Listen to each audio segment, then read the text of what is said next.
Andy Liu, welcome to Light Years. I actually think it's funny, I think it's funny. The Warriors have lost to the Memphis Grizzlies, 0-3 road trip, continuing what is maybe the worst road season that I can think of, 7-27 on the road this year. Meanwhile, we got the Vibes Bowl going on, Kings versus Knicks. Oh, it's going to be special. Two teams who are having just the best. Are there two fan bases having more fun than the Kings and the Knicks this year? Dude, I saw Dua Lipa at the Knicks game. Let me tell you. If I was playing basketball and Dua Lipa's at the Knicks at the game that I'm playing in, 30 shots going up. Now, I might only make 5 of them, Sam, but they're going up. God, imagine being a Knicks fan right now. Imagine being a Kings fan. Actually, I don't need to imagine being a Kings fan because I have friends that are Kings fans, as do you. And it's a good thing we're starting there because at least that's happiness. And then we're going to have to talk to Warriors. But shout out to the Kings. Shout out to the Knicks. Good for them. National TV game. When did the Kings ever play national TV? Deserved. Yeah. Deserved national TV for the Kings. Good for them. Dillon Brooks talking that talk post game. Going to start on this. No. As you would expect. Dillon Brooks at the end of the TNT post game interview. You should give the mic to Draymond. Make him keep talking about me so I can play better. You know what? I'm going to let Dillon have this one because this was maybe the best Dillon Brooks game I can think of. Oh, Samuel, stop it. If shooting 6 for 15 and getting torched by Steph is considered a good game, yeah. I mean, that's good for him. Yeah. It's more on the Warriors for being so sad and pathetic tonight that they let Dillon Brooks have this moment. And right, like you said, he deserves this moment. He talked crap. Draymond torched him. Draymond was right. A little aggressive, but that's typical Draymond. Then they go on and lose by 25. It's like a WWE interview. Yeah, not to say I didn't like it. Not to say I didn't appreciate it, but it was very, very performative. It's like cutting a promo, right? Like, exactly. Yeah. That's the perfect way. That's the perfect way to put it. What was I going to say? All right. So I feel like there's a lot of ways we can go about this one, but my overarching theme watching these Warriors is I really do feel like it's the core, particularly Steph Curry, against the world, including their own damn team, including their own front office, including and oftentimes their coaching staff, including their teammates. It feels like they're on an island a lot of the time. That's what's driving me insane with this entire season. I watched Steph Curry play. I can make a case he's still the best. He's the best player in the NBA. I know people say Giannis better two-way player, all sorts of stuff, but like, I don't know, man.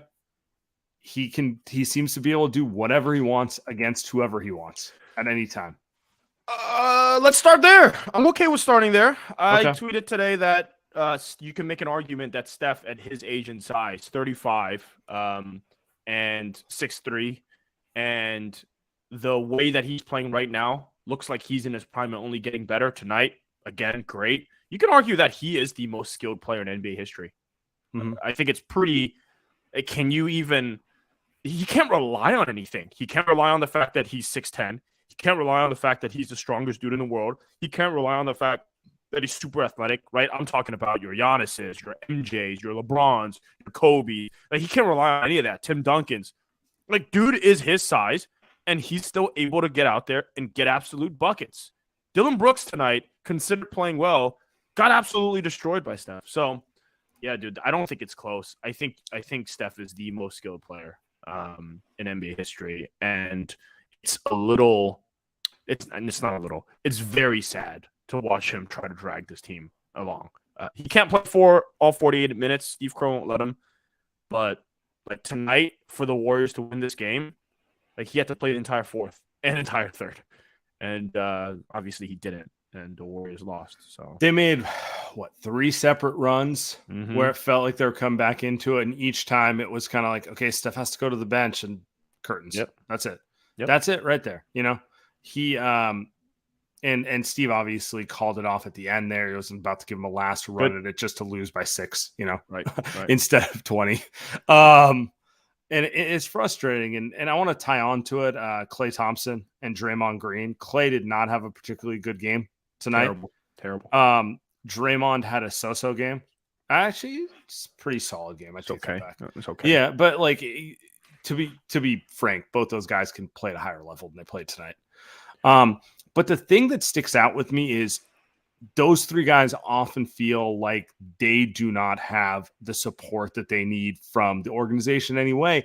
And one of the biggest things for me, and maybe I took this for granted over the years, maybe I was spoiled and diluted a little bit, but like Klay can play poorly, but play through it. It doesn't snowball with him. He takes a dumb shot, he'll still play strong defense and keep coming on the next possession. Draymond turns it over. It does not affect his defense. Now, these are not things he should aspire to do. You shouldn't be trying to turn the ball over and take dumb shots. Mm-hmm. And Steph, same thing. Steph can do both those things, but it doesn't affect him in that way. You watch the Warrior role players, and it's, if a couple things don't go their way, spiral. Yes. And Jordan Poole is probably the poster child of this. And look, we're going to talk about him, but you could point this to any number of young guys who have been playing all year. It's why they can't win on the road. They get punched.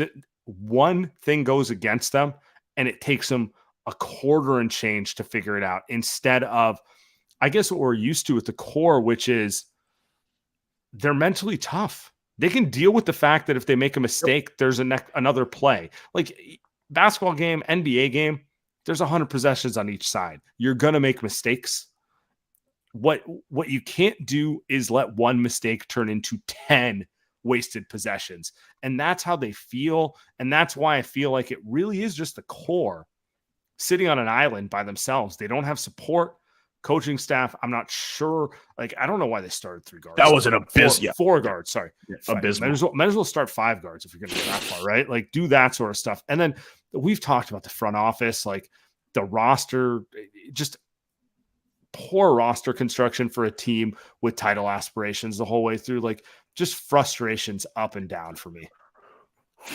You talked about so many things. Where should we go? Because I got takes everywhere. But I agree with all those things. I'm trying to find a way. Where do we go? Do we talk about the Poole, coaching staff? Let's do Poole, because I was talking about, like, basically it feels like if something goes negative for him, it spirals. Like, more than anything, he takes bad shots. He doesn't play defense. Those are all true, but like, it's the fact that when one bad thing happens, it turns into multiple quarters of bad, instead of like, all right, man, you took a bad shot, get back and defend, What defense? I do think all that is leading the Warriors veterans to, and I think it's becoming very clear, they are having a rough time playing with Jordan Poole. It is obvious that it's not working from a just fit perspective. Like, there's just no need to have 3 guys out there, especially when all 3 guys have defensive issues: Steph, Klay, and Poole. And you can just watch them. They don't dislike him, right? They don't dislike him. They won a championship together last season. That's not the issue. But you can tell, especially, we've never seen Draymond walk off the court like he did the other day. Some of the body language that you're seeing from Klay is insane. The body language is insane. Steph threw his mouthpiece when Jordan Poole shot that 3 like an idiot about a month ago. And I think that's the stuff you never, ever see. It's obvious they're frustrated with him. I think they're sick of him. It's worse when they're losing like they are right now. It looks worse. And I think the last thing is, bro, he's not good. He's not playing well. He's not shooting well. He's not defending well. He's not passing well. He's not making the right decisions. So what is he doing? Vibing. Not even that, right? That's true. The vibes are not positive right now. So it's rough, because last year he was so good. So good. So good. And this thing, I think he looks like rookie season Jordan Poole. And it's hard to watch, Sam. It's hard to watch. Steve Kerr goes, they just played better. and we played much worse. It's as simple as that. Thanks, Steve. Thanks, Steve. Yeah. He's mad when he gives short answers like that, where he's just like, it's like his version of like the pop thing, where you're just like, you're giving jackass answers for the sake of it. It's just like a defiantly thing. I don't even need to see his face to know exactly, like, as friend of the show Fitz would say, Scottish Steve. Well, can I say one thing too? I haven't been too hard on the coaching staff. They showed Steve Kerr pissed off at the end of the first half there when they went from a 4-point deficit to 18. Hey, Steve, that's no one else's fault but yourself. Steph, Clay, Jordan Poole, and DiVincenzo. Clay at the 4. So you expect Clay to rotate on defense? When was the last time he ever did that? Washington State, high school. What are we doing? What do you expect is going to happen? So they make a run, take Steph out, play a 4-guard lineup again to close the half, and you go down by 18 again. I don't know. The Warriors deserve that loss so much. They deserved every single bit of that loss. And that's on Steve Kerr. It's on Clay being terrible. It's on Poole.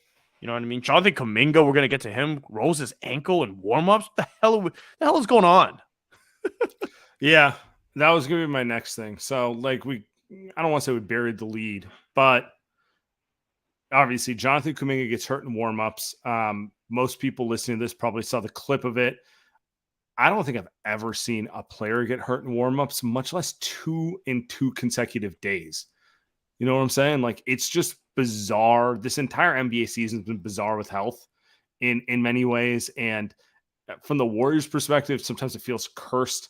And so it's clear they wanted to start Kuminga, kind of at the power forward or whatever, power wing, whatever you want to call it, next to Draymond in the small ball lineup. And instead of that, they just put Jordan Poole out there and go with 4 guards. It's not that hard to play Looney. It's really not. It's really not. Do you think Steve did that just to defiantly send the message, convert Anthony Lamb already? Say what you want about him, but he's a wing, and we don't know where Wiggins is. Jonathan Kuminga just went down. Patrick Baldwin is a rookie. Andre Iguodala is old enough to be half the roster's father. I'm not being mean about it. Like, it's true. He's 39. He could have easily fathered Moses Moody, Yeah, like, it's not even a weird thing. It's just an age thing. He's legitimately 20 years older than him. And we can keep going. He's like, he wants someone who's older than 21 and younger than 39 to play. And in that case, it's Anthony Lamb, who's been productive for him in the past. On some level, I wonder if that's just a mind game, because I can't imagine he's insane enough to think a 4-guard lineup is the move. You make good points that I can't. Yeah, you make good points I might not be able to argue against. I also think 34 and 32 going into this game, is it really the time to make a statement? They're about to be 34 and 34 again, maybe even 34 and 35. They're going to play the Bucks on Saturday night and then the Suns. Here's the thing. I kind of expect them to win both games, but, whatever. It's the Warriors this season. They go to 34 and 35s are great. Then they lose 3 in a row with Steph coming back on the road.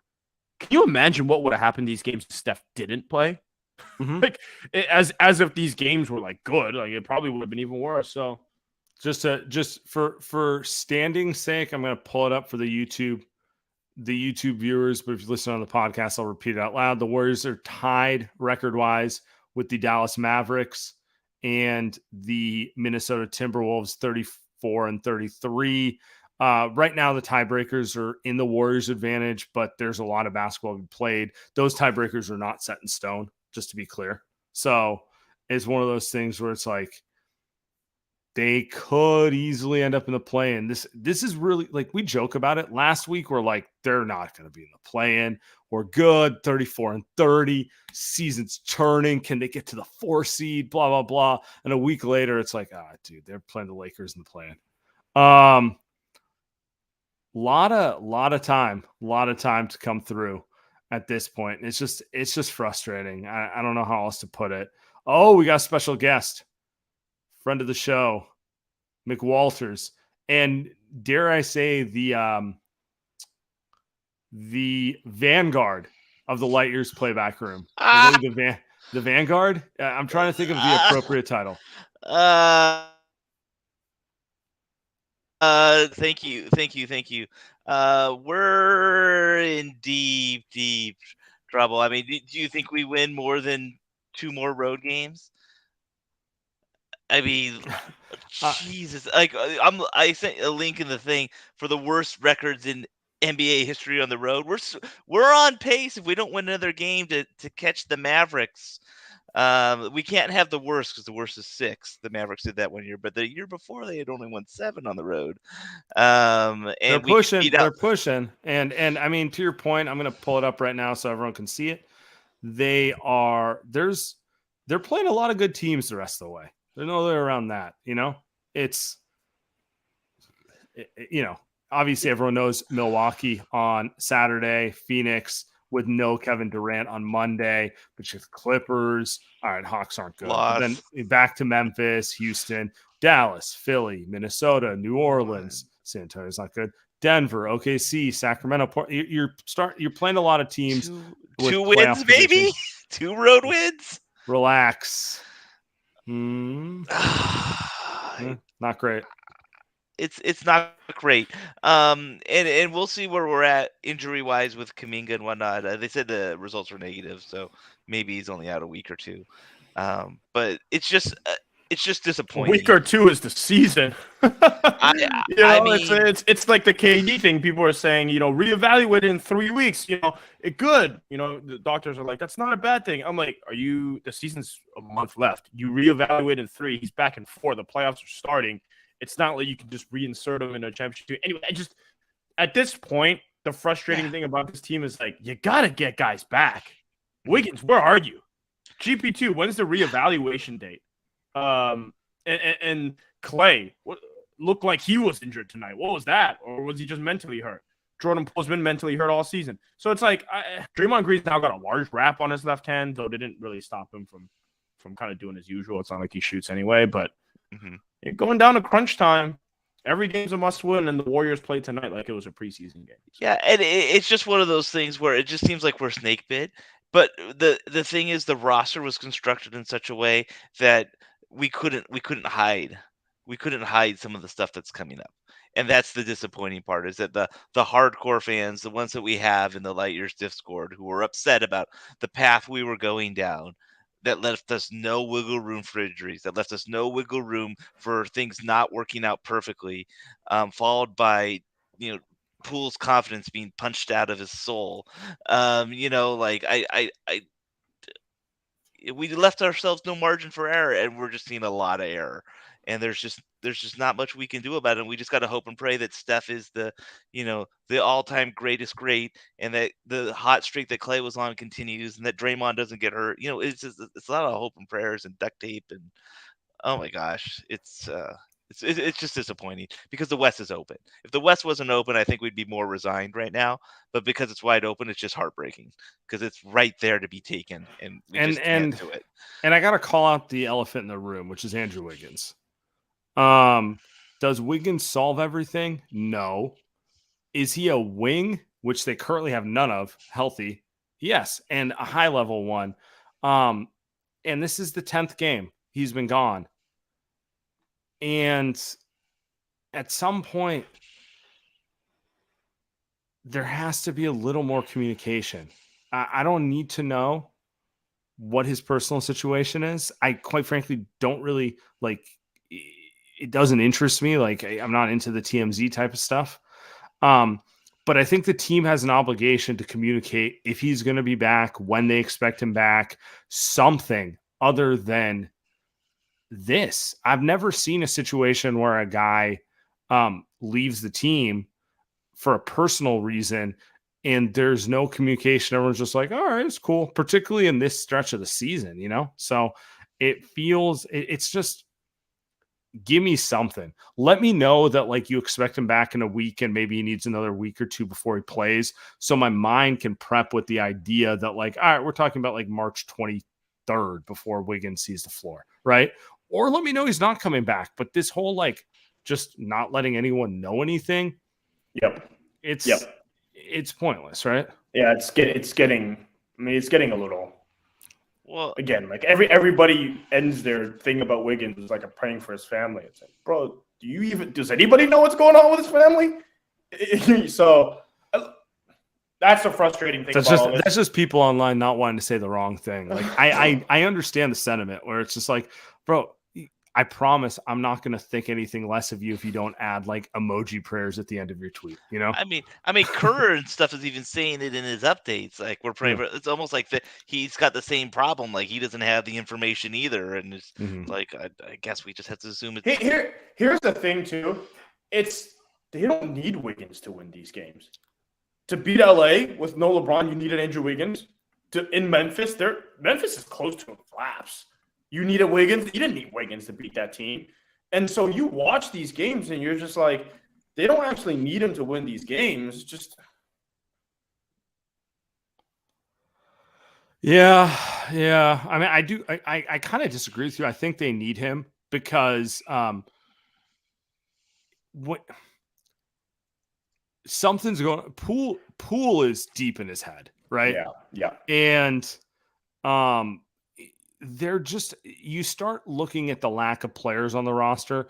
They just need someone who can do something, and he's someone. So it's like, it's less about needing him individually and needing someone who can make an impact. And like, he's a player who can make an impact. When he's right, he can make a big impact, right? So that's where I'm at. It's frustrating, you know, Kuminga going down pregame, Jordan having horrendous struggles all season, and, you know, Wiggins being gone right now. Those are three guys you penciled in the top 80 rotation.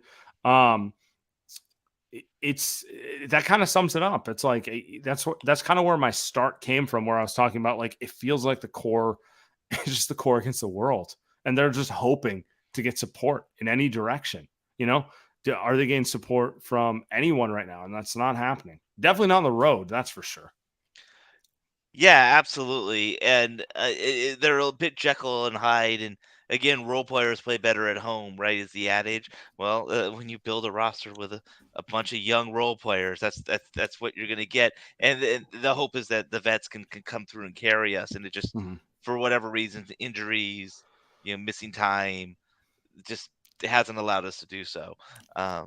And again, we were still hanging in there. We were down 4, getting close to the end of the second. We creeped back in by 4 again in the third, and you can just see they just didn't have it. As soon as Steph was off the court, as soon as our vets were off the court, it just fell apart. We just didn't have a punch we could throw. Mick Walters, appreciate you coming through as always. I'll be joining you on playback on Saturday. Right It's on. been a good time. If you guys haven't join on for a playback watch along. It's a good time. Good question in the chat, Andy. I want to ask you this.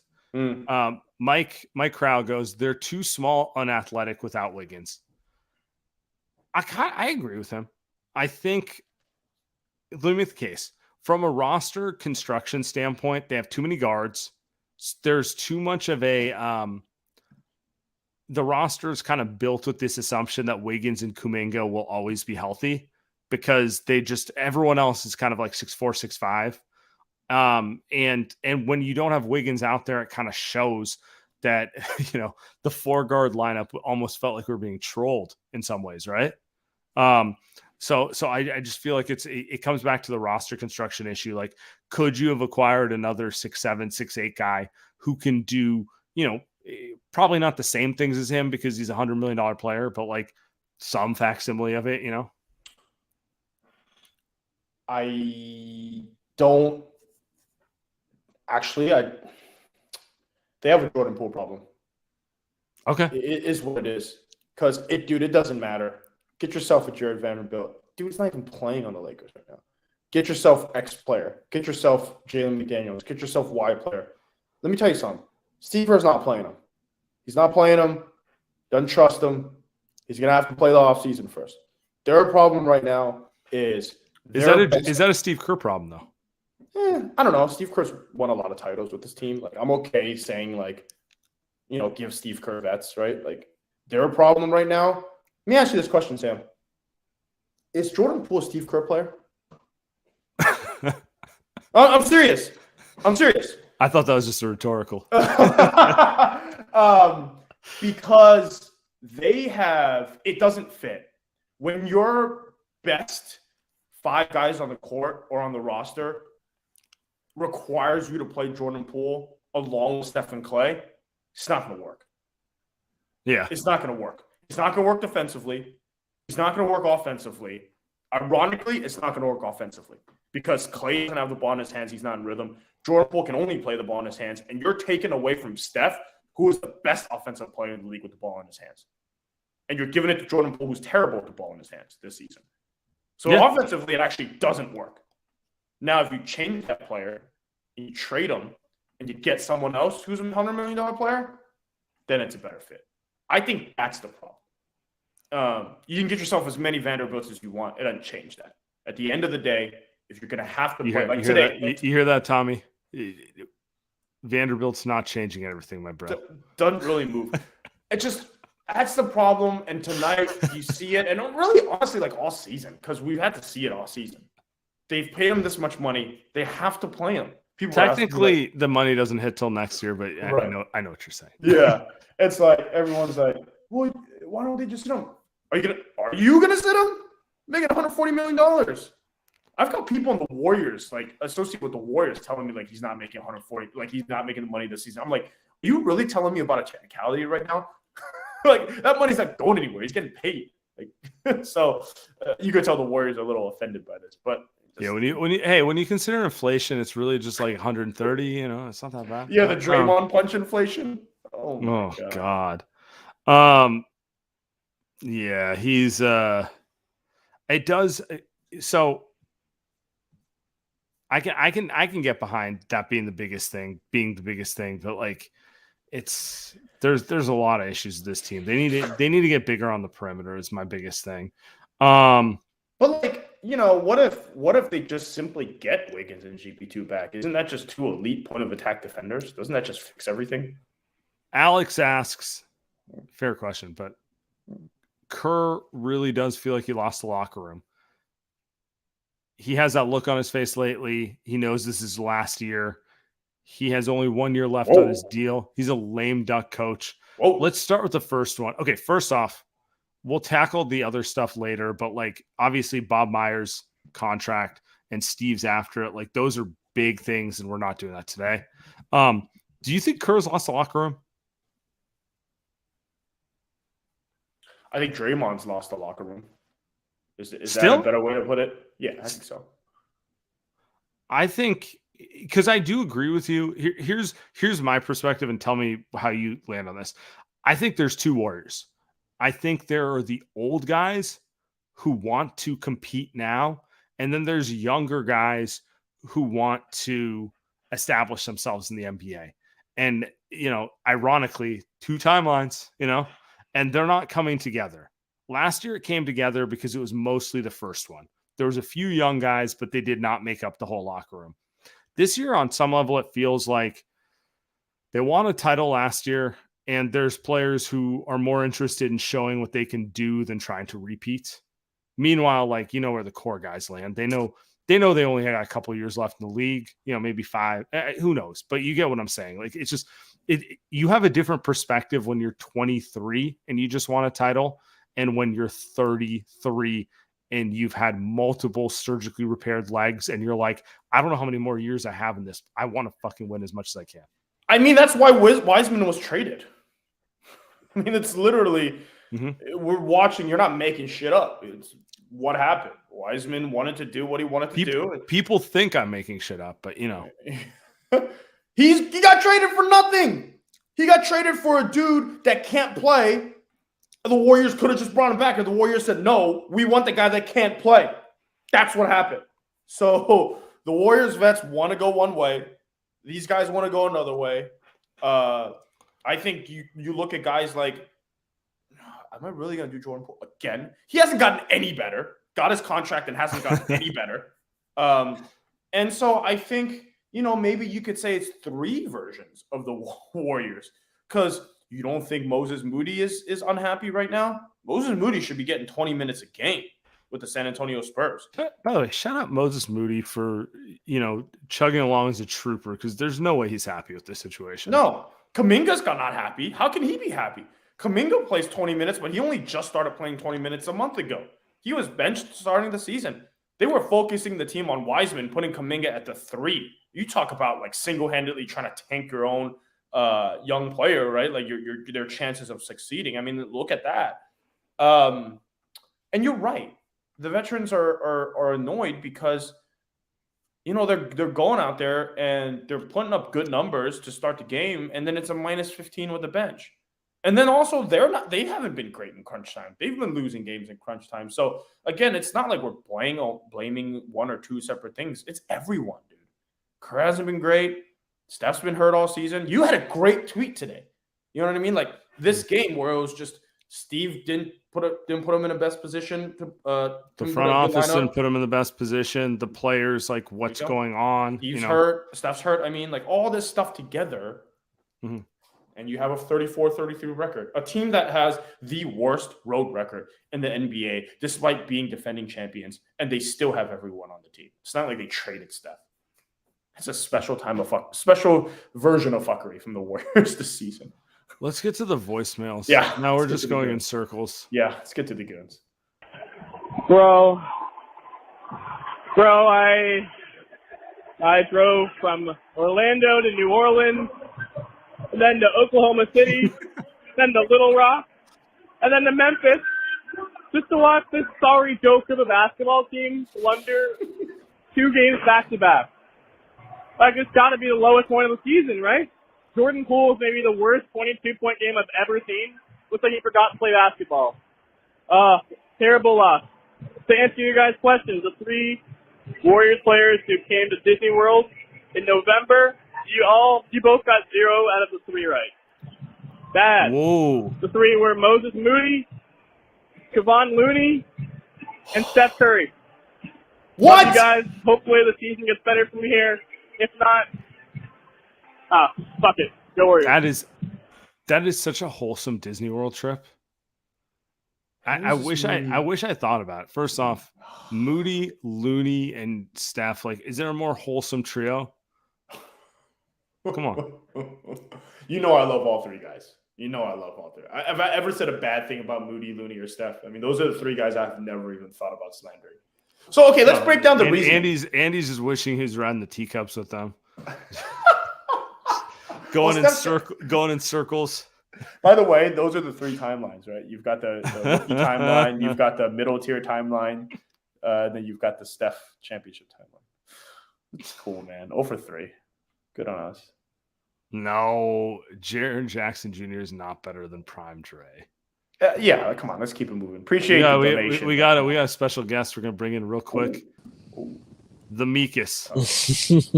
What's up, my man? Hey, there wasn't enough Tito's in all of New York City to make up for hosting that playback. Give me some good energy, man. We need you. I might only be bringing bad vibes right now, but I guess good. I mean, here guys, let's talk it through. What teams would be interested in a Jordan Poole trade right now? Like who? Like we're not doing this right. No, but can you let me ask, like, is it tenable to move forward? And look, Jordan's had moments of brilliance this year. He's played for Steph's absence and done very admirably. He was excellent in the playoffs last year, and when Steph went down, he won us playoff games. I think actually a year ago today, or not a year ago today, but like 11 months ago today, he had like 31 points, right. 8 rebounds, 9 assists against the Grizzlies in game 2. Like, he was excellent. But I don't know that Steve Kerr is not aware that 3 guard lineups without one of them being like defensive oriented guards can I don't think he's aware that those don't work. And I guess I'm just curious, like, I don't really know, I guess without Andrew Wiggins being there full time, how they can make this work. And I just think they have to turn Jordan Poole into a couple 3-and-D or front court players. The more I watch it, I'm like, we need like an $8 million big and maybe like an $11 million wing and like another like $9 million wing into that contract. Cause and that replaces your entire roster with playable NBA veterans around your core 3. And when I watched Steph, Andre, and Draymond out there tonight, I was like, that's I'll ride this until the wheels fall off. I'll ride Steph and Draymond until the wheels fall off. Clay had a bad game tonight, but he's been incredible for 2 months. I'll ride those three until the fucking wheels fall off. And I don't know that I'm willing to let other people into that little group until I see it, regularly. Sam looks disgusted. I'm taking this. I'm taking this. I'm reading them. I'm reading the mentions. Yeah, they're great. They're absolutely great. People are angry. As are us. They should be. I mean, we were 5-0, and we were all talking. I was starting to write checks that cannot be cashed, and then they did this 3 games straight. I was checking my playback schedule. We should have look. The real losers here are us. We should have known better. I went into the playback schedule, and I was scheduled for like an away game in like 2 weeks, and I deleted myself. I moved myself to a home game in 3 weeks. I was like, you know what? I was like, get me on a home game, because I've hosted 2 straight away games. I was like, hosting these away games are miserable, man. I don't want to be doing this anymore.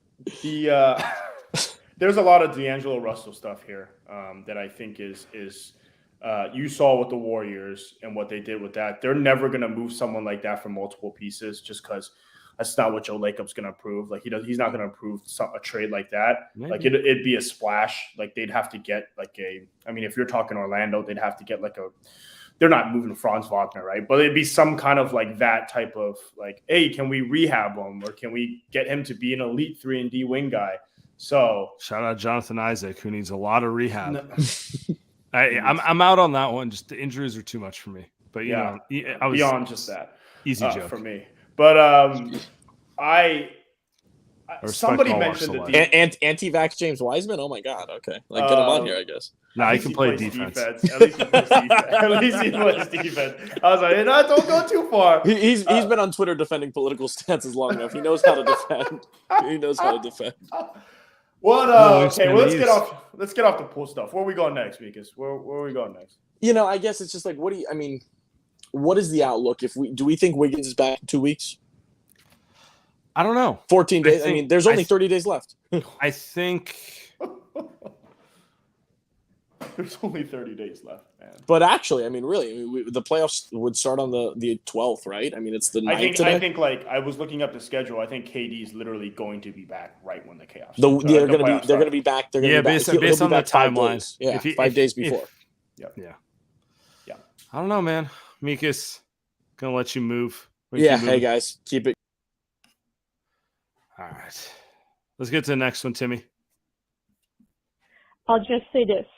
I don't know if Steve Kerr was granted 3 yes men after he won the championship, but if he was, then it's pretty clear Mike Brown was keeping things together. Mike Brown was keeping Kerr's head on straight. Because, buddy, you have been granted too many yes men. He shouldn't even be granted 1 yes man. Okay, that's all. That's our friend who dropped the call of the season, which is Klay Thompson. He's the best. Say it again. Do you think the coaching staff has too many yes men? I don't want to speculate on it, but doesn't it feel like a less creative coaching staff than last year? Or is that just a function of the roster? When your team has no choice but to play 6 guards? Yes. I blame it on the roster. I'm serious. I'm going to blame it on the roster. Hey, nice haircut, dude. You look good. Nice cut. Me too. Look at me and you. We got up for this game. We were more ready for this game than the Warriors. I'll tell you that. It was me, you, Steph. We were locked in. Nobody else. Steph also had a good haircut. Steph always looking good.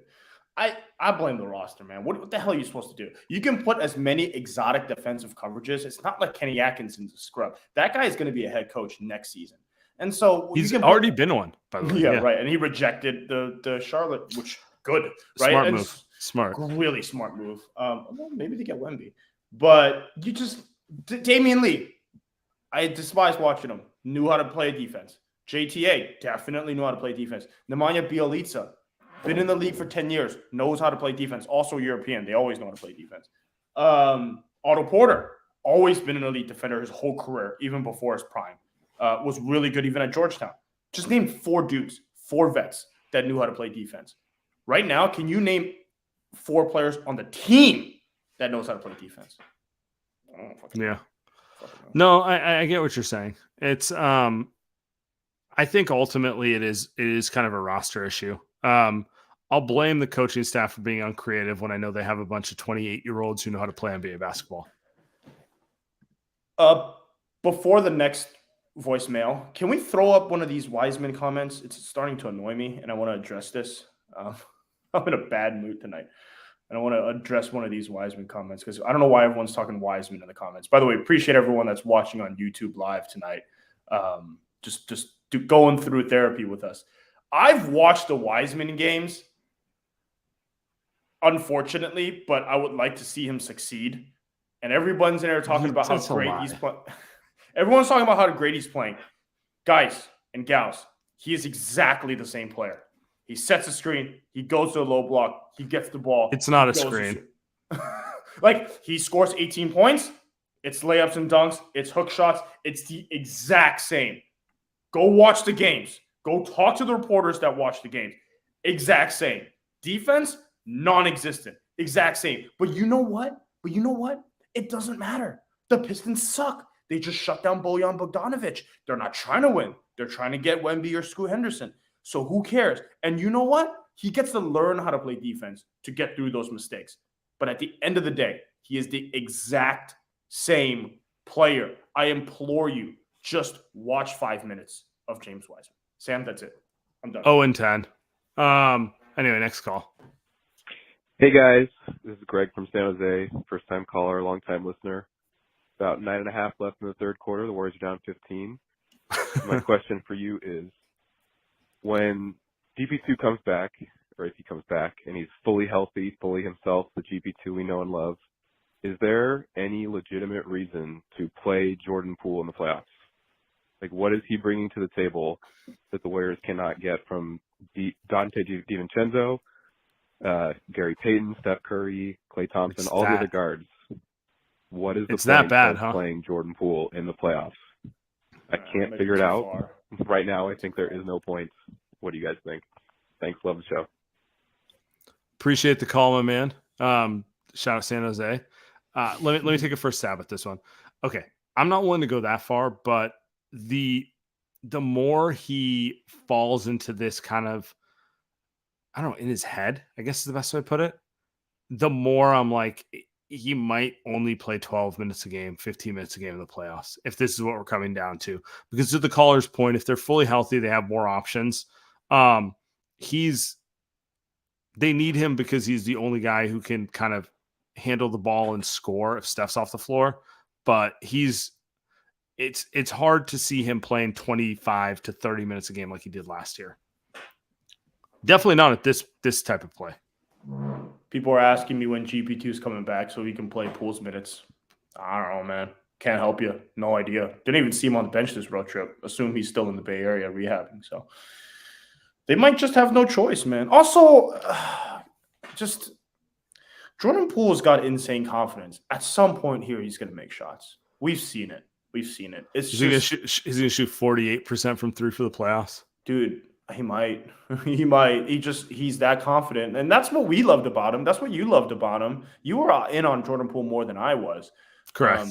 You remember that play-in game against the Lakers. Like, he's making big plays down the stretch. He missed a shot at the end, but he had the balls to shoot it. And that was always the impressive thing about Jordan Poole. So, I don't know. They're going to have to play him. Yeah. Okay, let's get to the next one, Timmy. Like Dante. What the fuck, dude? Iggy, I love you, but it's time to hang it the fuck up. I hope Steve Kerr does not even think about giving this 39-year-old sack of fucking potatoes any playoff minutes. The dude is abysmal every time he steps on the court. Thank you for what you did, but I am not thanking you for what you're doing right now. You do not belong on a basketball court anymore. Holy shit. We have such a dilapidated and depleted roster. It feels like we're going into the playoffs with fucking 6 guys that actually can contribute in some way. I'm fucking scared if we even make the playoffs. The Lakers are coming for our ass, man. I'm pissed off, and I'm fucking hungry for a win on the road. This shit is embarrassing. That's all I got, man. Holy. By the way, Andre Iguodala led the Warriors with plus minus tonight. I love the call. I disagreed with every word of it, Sam, but I love the call. That's the type of Warriors fan, like yours podcast listener energy that we love. I love the call too. Andre, the fact that I could say they need to play Andre more speaks to the roster issue on so many different levels. I'm not like,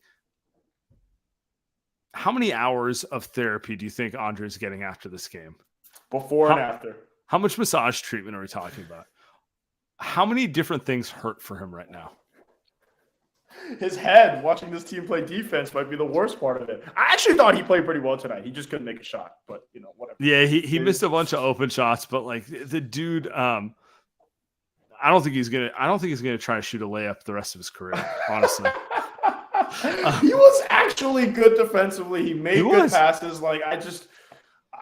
He's actually played well. He had a quote like 3 years ago. He said, "I could play defense till I'm 40 in this league. No one knows how to play offense, and I know how to play." So, and he might 40. be right. I'm not sure he can do 2 NBA games without having to get severe arthritis. Yeah, but like the hands and the angles are as good as they've ever been. The man's a Hall of Famer. Come on. He's a savant, man. Him trying to guard Giannis on Saturday night might be bad, though. That might be we might need a Giannis going to put his shoulder down into him and he's going to go to Kaiser right after. So UCSS right there. Yeah, right, but I thought Kaiser sponsored the what's it called, Zone. Oh, yeah, there you go. Oh, they did. Look at Joe. Just always leaning against it. Tim, let's get the next one. What up, guys? You already know who it is. Man, it's crazy, dude. Got smacked again. But funny thought.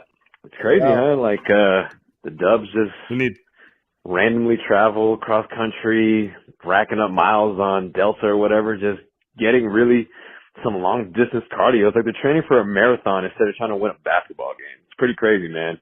If they're trying to train for a marathon, they're killing it right now because they're putting miles up. But golly, we need some wins, huh? Have a good night, boys. I need I am mad that he did not ask us about Tony Lamb. Hey, what is the Warriors got to save a buck? They can't just convert him and get him out there.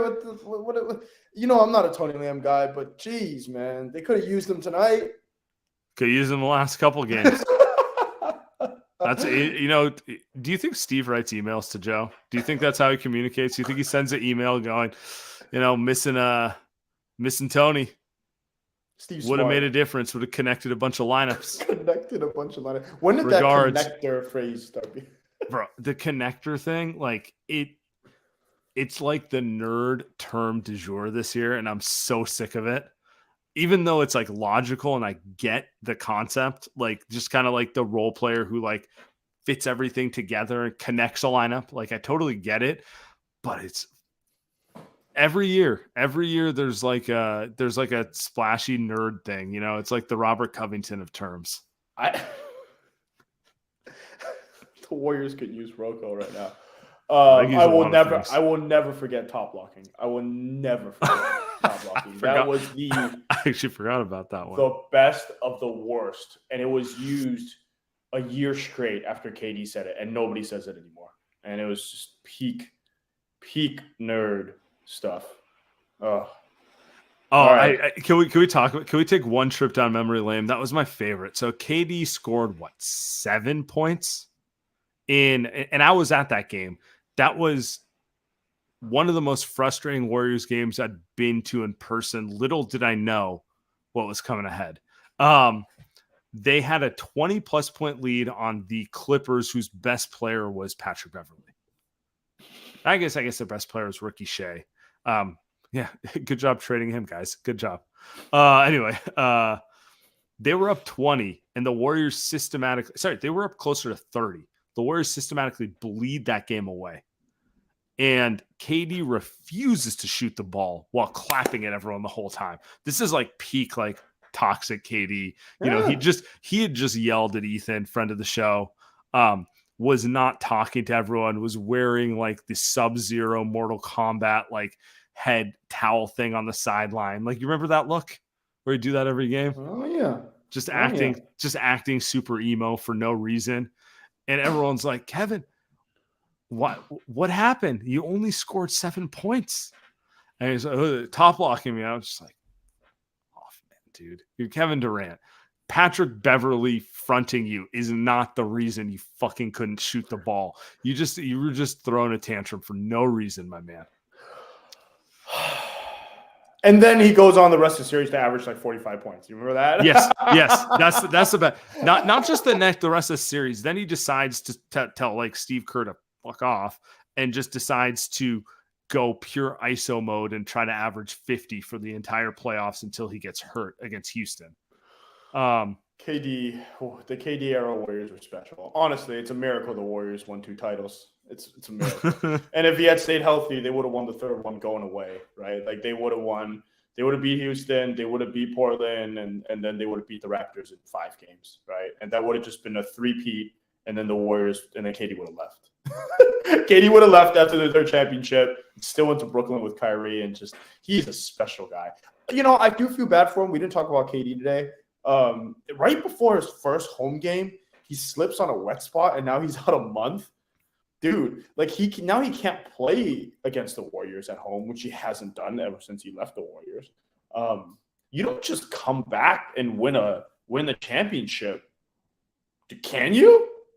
Is that possible for you to just come back in the postseason when y'all? I would say no, but nothing about this season is typical. So it's like, you know, it's one of those things where conventionalism says no, but nothing. Like, look, man, as annoyed as we are, part of me in my head is going, well, if they get Wiggins back and they get GP back, it's not that far off, you know.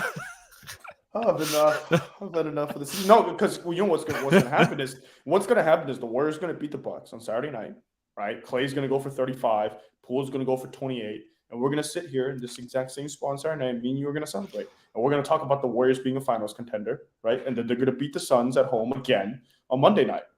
They're gonna be 3 games over, and then we're gonna celebrate again. Then they'll lose 3 in a row. Like it's how this season has gone. Honestly, I'm excited for it. Give it to me. Yeah. The worst part is I can 100% tell you what's going to happen, and it will not change me from being absolutely fucking pissed off when I'm watching the loss. You know, that's the thing. Like we joke about it in text. You like reply LOL, you haha my replies, and then just right afterwards you're still mad. Yep. I mean, did you think the Warriors are going to win tonight? But you're still mad. Oh, I saw Steph hit 2 shots in a row. I'm like, it's happening. It's over. Everyone clear the decks. I'm pulling out my best shirt. They had 3 fake comebacks tonight, man. Yeah. 3? Was it 3? Yeah, 3 times they did a fake comeback. Oh, yeah. Impressive. All right, what do we got? A couple more?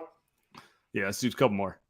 Hey, what's up, y'all? I'm calling at halftime. It's actually my second call. It's Antonio from Oakland.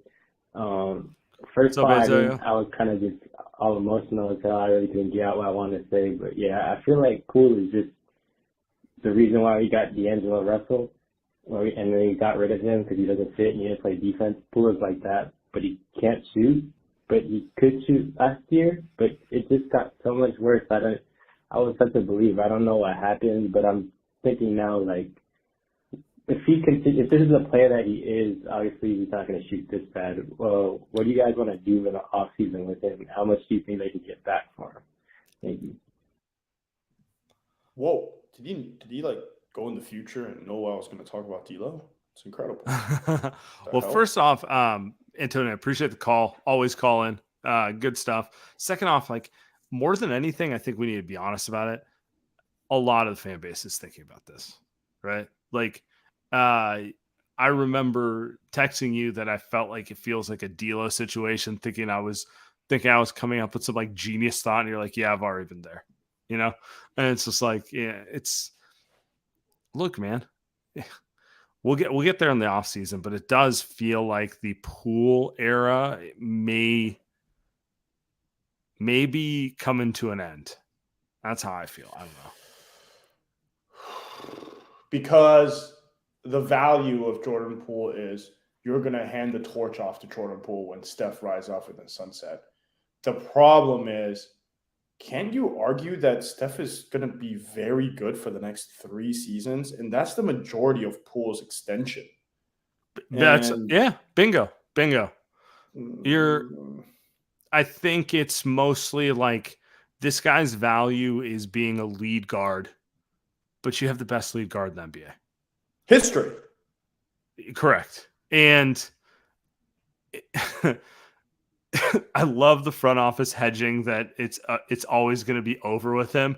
And then Steph comes back like gargantuanly better. Like, you could argue Steph's better this year than he was ever, like he doesn't seem to be slowing down. Like, it seems to get easier for him. He might be the basketball version of Tom Brady. He might not peak for 2 more years, like that's like the type of silliness we're talking about. And if that's the case, Jordan Poole, Garoppolo got to go, the people always, don't you ever bring up Jimmy G's name. He's caused me too much heartbreak. At least Jordan Poole's got a championship on the Warriors.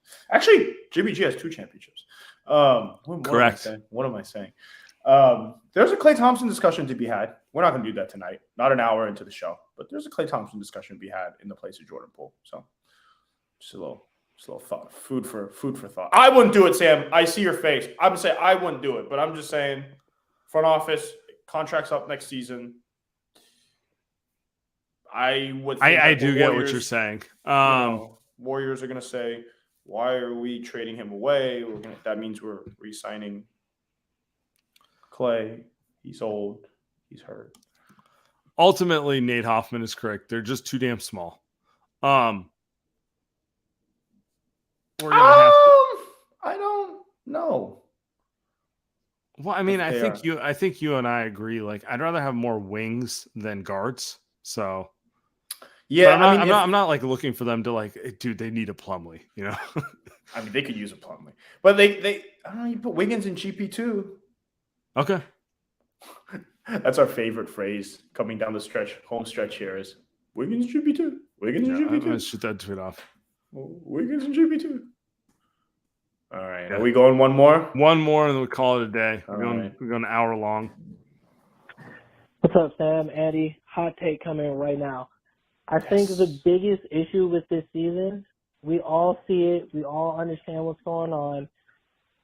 Steph and the core, they're not applying enough pressure on the front office.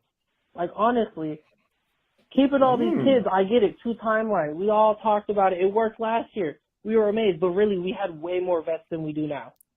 These vets are necessary for us to win championships in the now. Joey Lightyears, Joe Lacob, whatever we're calling this man at this point, 2 timelines, we're going to see it fail this year.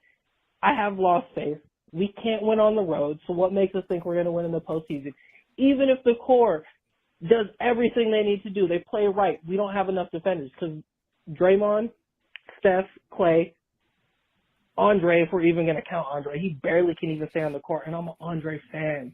First Warriors jersey I ever bought was an Andre Iguodala jersey. Ooh.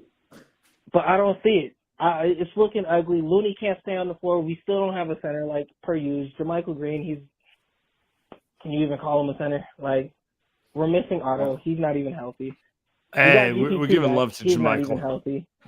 Like, Jordan Poole's regressed. We all talked about that last week. It's just bad. This is bad news. It's looking ugly.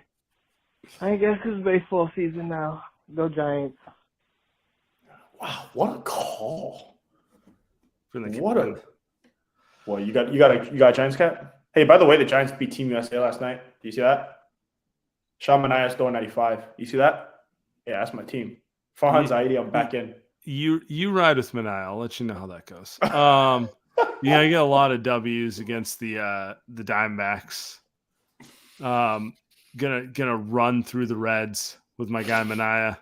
Yeah. But when you face the Padres and Dodgers, he'll show you who he is. Oh boy. Anyway, That call got me low key excited. That game got me low key excited for the Giants. That was a great call. You don't disagree, right? I mean, you don't disagree. No, it's like it is what it is at this point. I'm ready to. To his point, I do feel like this team had a come to Jesus moment about that with the Wiseman GP2 trade. It just fucking happened way too late. You know what I'm saying?